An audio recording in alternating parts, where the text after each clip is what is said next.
It is 0 degrees Celsius, that's 32 Fahrenheit. And without wind, it doesn't actually feel very cold.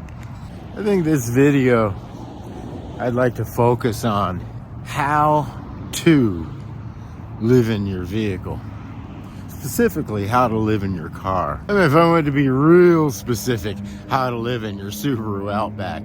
But I think a lot of what I'm going to share would apply to anyone living at least in their car. I think it's safe to say that van life and car life are somewhat different. So yes, this will be a video on how to live in your car. Before I start this video, I want to make it clear that in most places in America, I'm not really sure if it's legal to live in your car.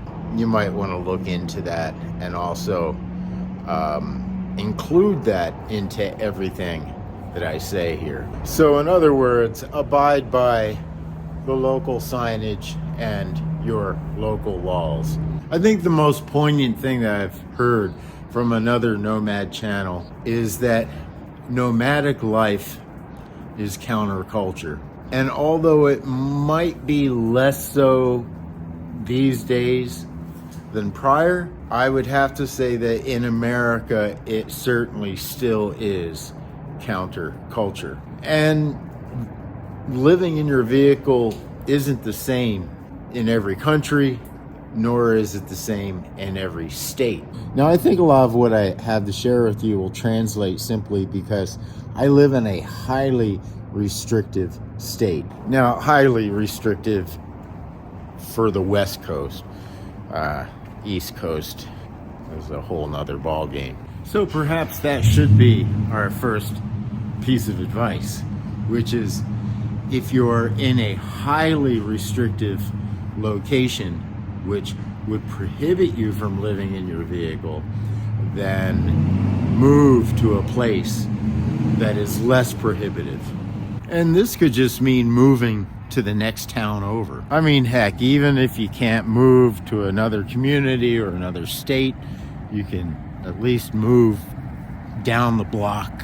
Which brings me to my piece of advice number 2, which is don't drop anchor. Like the Marines, you want to stay low profile and high mobility. Number 3. Now, number 3 can be rough for some of you, but that is to utilize storage. And if you don't have a storage unit, but you're going to set one up, think of it as a base camp.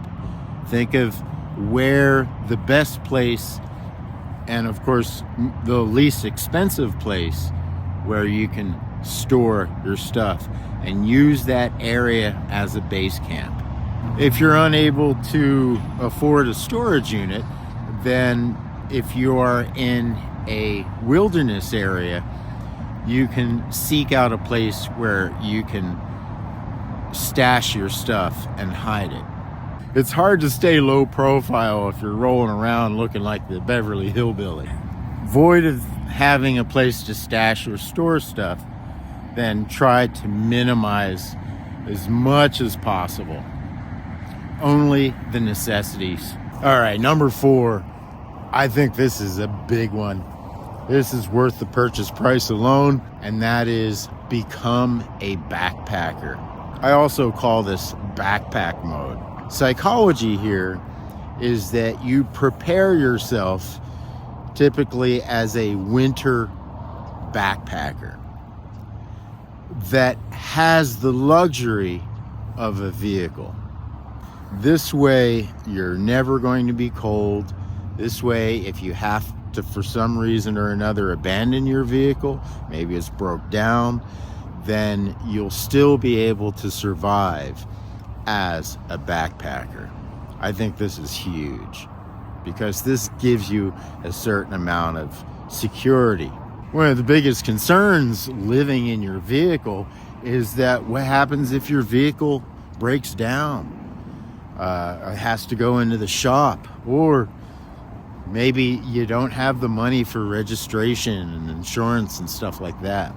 So going into backpack mode really, or having the capability of going into backpack mode, really gives you a certain amount of security that you'll be able to kind of keep going and your whole life isn't devastated. Now, number 5 is sort of like a multi-tier bit of advice, and that is get some exercise, or more poignantly, stay active, stay physically active. You don't necessarily have to join a gym or get into some heavy exercise regimen. In fact, that might be a bad idea. However, staying physically active, taking walks, stuff like that is really important for your physical body and for your mental well-being. Now, the benefit of staying active also gives you the benefit of not being in your vehicle all the time. And this can be a huge problem,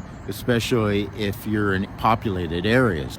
You see, people seeing you living in your vehicle in populated areas is going to cause trouble, is going to cause that dreaded knock. You know, this ties in with not dropping anchor.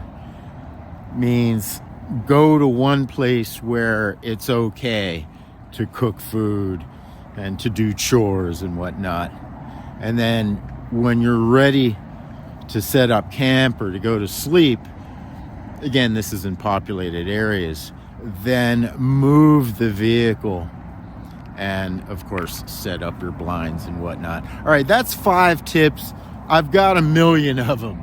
I've been living in my vehicle now for about 5 straight years. And yeah, let me know if you like more of these sorts of tips.